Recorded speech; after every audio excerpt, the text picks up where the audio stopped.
Let's do some exercises. Some exercises, guys. Let's go. This is my daily exercises. Hi, hello there. Hola, hola. My daily exercises, guys. To bigger my legs and to bigger my hips. This is my daily routine. Yeah, my daily routine, guys. Yan. I count 1 to 100 for this kind of workouts. This kind of guys. Yan. To bigger my legs. To bigger my legs, guys. And this one, I need to flat my belly. Flat my belly, guys. I'm doing like this every day. Every day, oh my god. I feel tired. Like this. Like this, guys. For my tummy. Tummy exercise. Need to flat my belly. Yeah. Just like this. I'm doing like this, guys. Ayan. 1 to 100. Ayan. And then this one.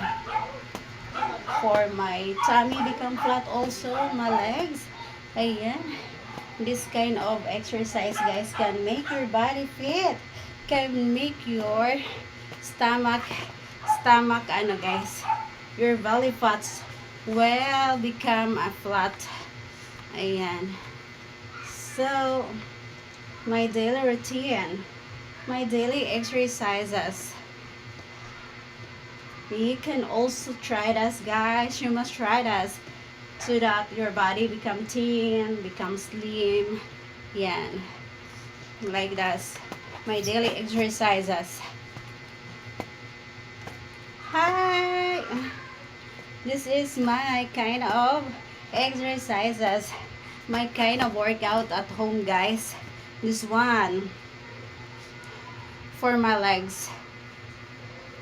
Legs exercise to become guys, so that my legs become bigger and my hips become bigger also, will expand. Ayan.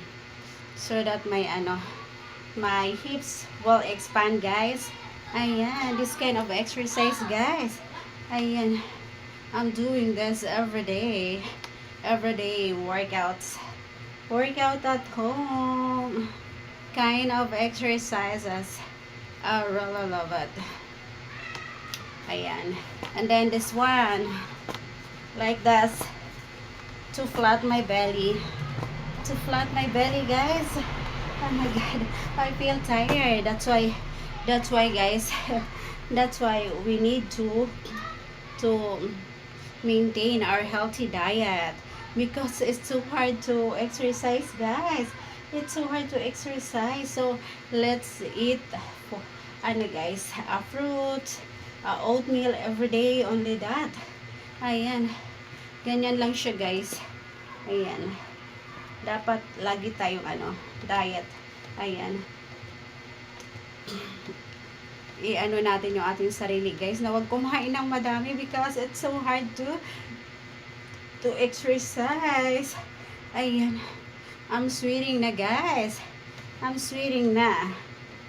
My kind of exercises. Ayan. So, ayan. 30 minutes to go. Then I will end my workouts, guys. Ayan. Ayan. As you can see, guys, my legs is bigger now. And my back is shaping also. It's shaping. So, ayan, I'm finished, guys. I feel tired. So, that's it for today. My daily routine, my workout at home.